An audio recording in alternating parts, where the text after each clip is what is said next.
ধোবো না মাছ।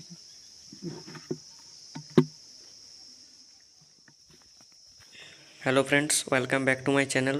আজকে আমি আমাদের গ্রামের একটা পুকুর রয়েছে, সেই পুকুরের জল একদম মরে গেছে। সেই পুকুরটা ছিঁচে মাছ ধরার চেষ্টা করব আমরা, দেখি পারা যায় কিনা। তো এই এই যে পুকুরটা দেখছো, এই পুকুরটাই আমি নিয়মিত ভিডিও ছাড়তাম। এই পুকুরটাই আজকে সেই পুকুরটা একদম শুকিয়ে গেছে। বৃষ্টি না হওয়ার কারণে একদম পুকুরটা শুকিয়ে গেছে। আজকে ভাবলাম পুকুরটা ছিঁচে দেখবো মাছ আছে কিনা। অবশ্যই মাছ থাকবে মনে হচ্ছে। তো সবার প্রথমেই তাল গাছ যে পড়ে রয়েছে বাঁধের মাঝ বরাবর, সেই বরাবর একটা বাঁধন দেবো সোজা সোজা। তারপর কারণ অনেকটা পুকুরে জল রয়েছে, এতটা জল একসাথে মারা যাবে না, কারণ আমরা পাম্প টাম্প কিছু সাথে আনিনি, তাই হাতে করে ছিঁচে জলটা মোড়াতে হবে। তাই সবার প্রথমে বাঁধনটা দেবো। বাঁধন দেওয়া হয়ে গেছে আমাদের, এবার জলটা ছিঁচবো। তো সবার প্রথমে পায়ে করে দেখে নেবো এখানে মাছ আছে না নাই, নাহলে বেকার। অনেকটা জল আছে, এক হাঁটু তোমরা দেখতে পাচ্ছ, এক হাঁটু জল কম নয়। এতটা জল ছিঁচতে অনেক টাইম লাগবে। তো সবার প্রথমে দেখবো চারধারে মাছ আছে কিনা। মনে হচ্ছে এক দুটো রয়েছে। তো এবার আমরা সাথে করে যে থালা নিয়ে এসেছি, সেই থালায় করে জল ছিঁচা স্টার্ট করব। প্রথমে ওই পারের জল ছিঁচবো। ঠিক আছে, আমি জল ছিঁচতে শুরু করে দিয়েছি।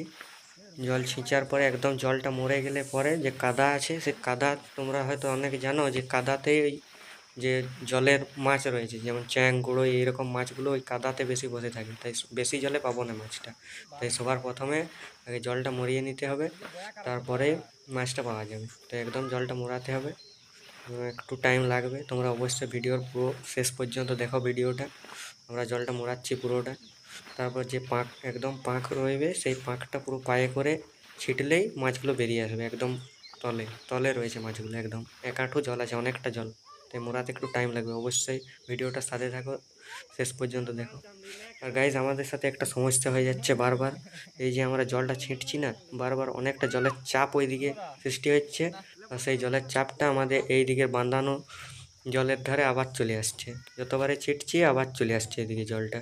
তাই মনে হচ্ছে একটু টাইম লাগবে। মনে হচ্ছে এই ভিডিওতে তোমাদেরকে দেখাতে পারবো না কীভাবে ছিটতে হয়। তো প্লিজ এই ভিডিওটার আরেকটা পার্ট 2 বের করবো, সেই ভিডিওটা অবশ্যই দেখে নিও। কিছুদিন পরেই আমি এই ভিডিওটার আরেকটা পার্ট 2 বের করবো, কিন্তু এই ভিডিওতে আমরা এই ধারের আরও যে বাঁধনটা দিয়েছিলাম, সেই বাঁধনটারও আরও একটা অর্ধেকটা বাঁধন দেবো, দিয়ে ওই সাইডটা পুরো ছিটে নেব। দেখবো মাছ পাওয়া যায় কিনা, কারণ বেকার আজকে ছিটা হয়ে গেল। তাই কিছু হোক করে যেতে হবে ঘরকে। তাই এই ধারটা ছিটে নেব। আমি পার্ট 2 অবশ্যই পরের ভিডিওটা বার করবো, দেখে নিও।